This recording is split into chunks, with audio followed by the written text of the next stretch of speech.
you. And that arrangement was done by Charles.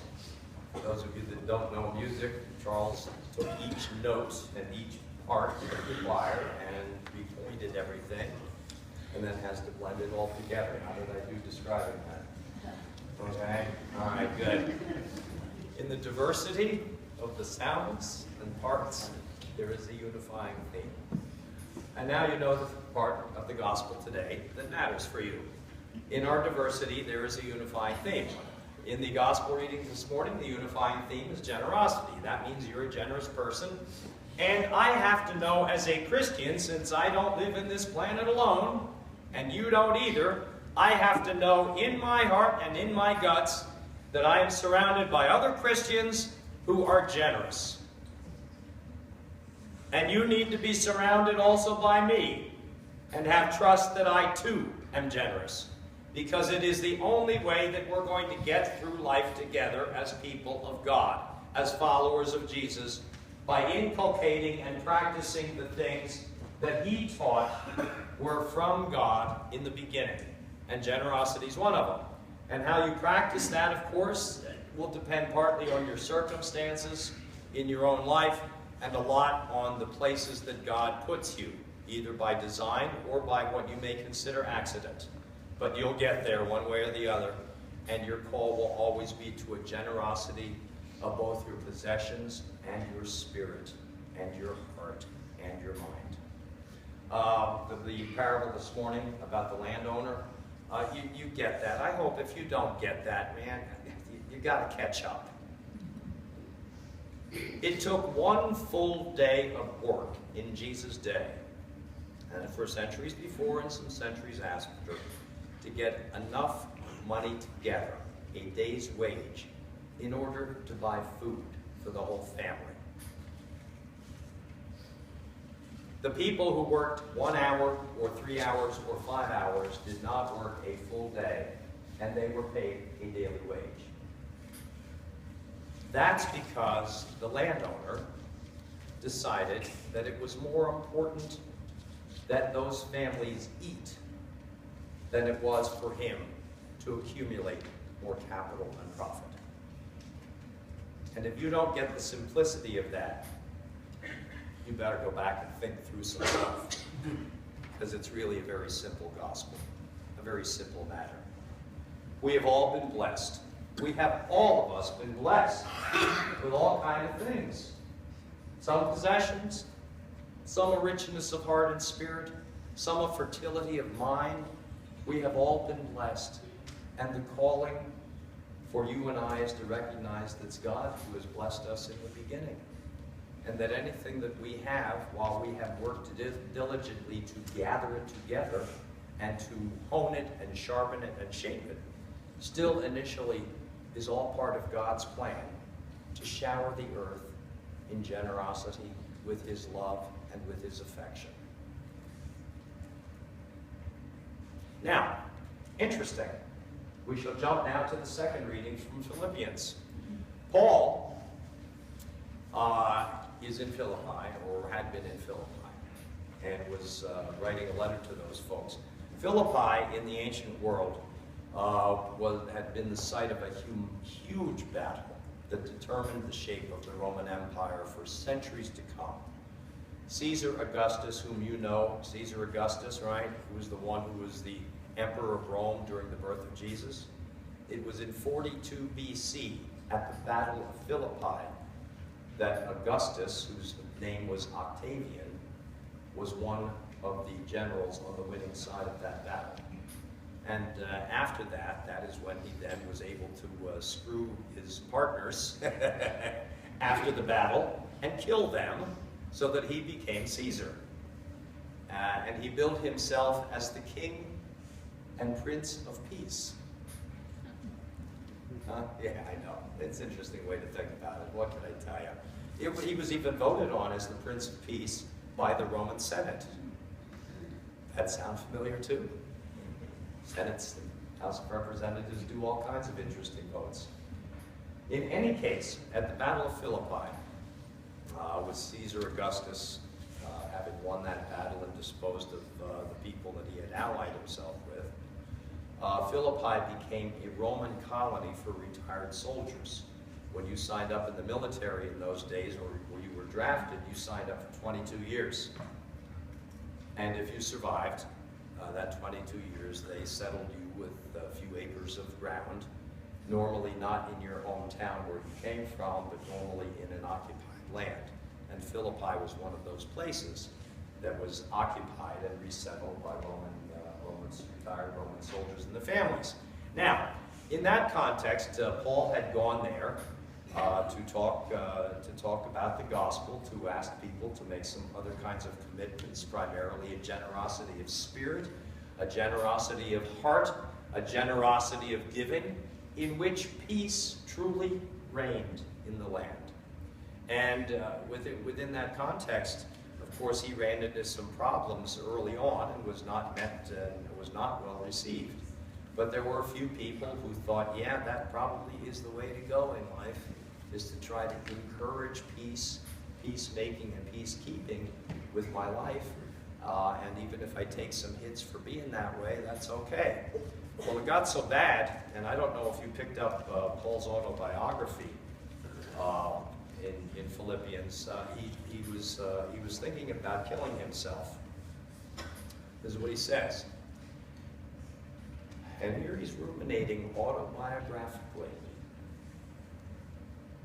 If I am to live in the flesh, that means fruitful labor for me, right? He wants to do something useful with his life, just like all of us do.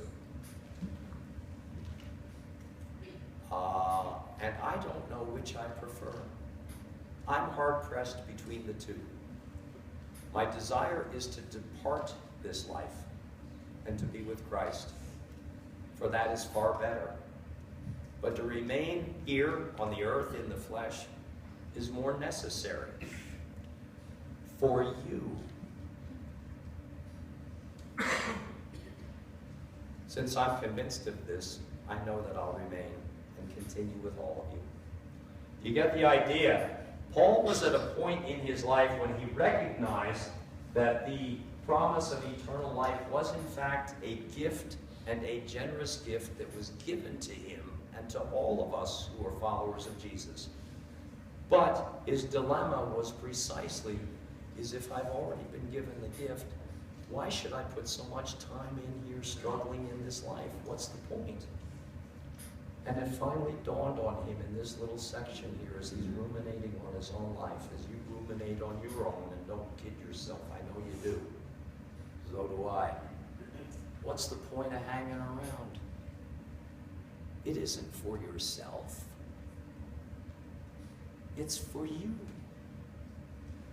You can say that of yourself and point to anybody and say, the reason I'm alive is for you. That is the generosity of God, building into us a sense of his own purpose for you. Paul will write later in Philippians, emptying himself is what Jesus did for us, for me, and for you. And it is that to which Paul will look as his reason for staying alive and saying, I'm going to put up with an awful lot of crap, but I'm going to do it for you. And by that he means his fellow Christians. And that's why he uses so many military images in the book of Philippians. Here, for example, he actually takes part of a speech from one of the generals from the Battle of Philippi and uses the word phalanx, which was a military maneuver in the ancient world, which depended entirely on everybody being so totally together and well aligned and not breaking ranks that they would all survive. So he's talking about, yeah, very diverse, but also very unified in the sense of realizing that we've been all given the gift of eternal life, but we're here now, and what are we going to do while we're here? We're going to practice living in eternity now. And Jesus goes on then to talk about it by means of practicing and emulating God's generosity.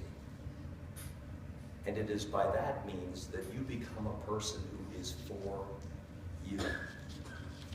and you don't point to yourself but to somebody else. See, that's what will enable us to be enlivened, enraptured, enjoyable, enjoying, and have a sense of wonder about the world we live in, because God's been so incredibly generous.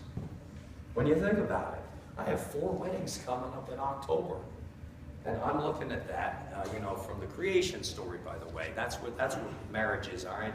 It's where there is nothing. They didn't know each other. Nothing. Now there is something new. Out of nothing, something new being created. The wonders of God are all around the place. I mean, who would have thought that you would be able to encourage conversation and discussion in confirmation class today by having us write on toilet paper? Okay, yeah, go ahead, think about it. And it was 1 ply, I might add.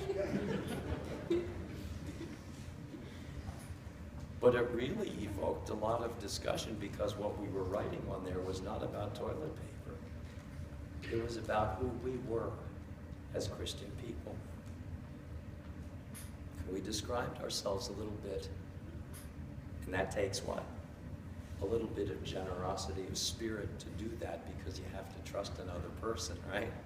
In order to tell them a little bit.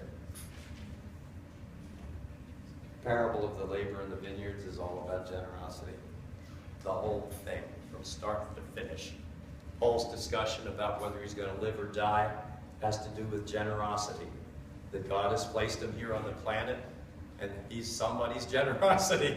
He doesn't know who, but he's somebody's. And that's what matters.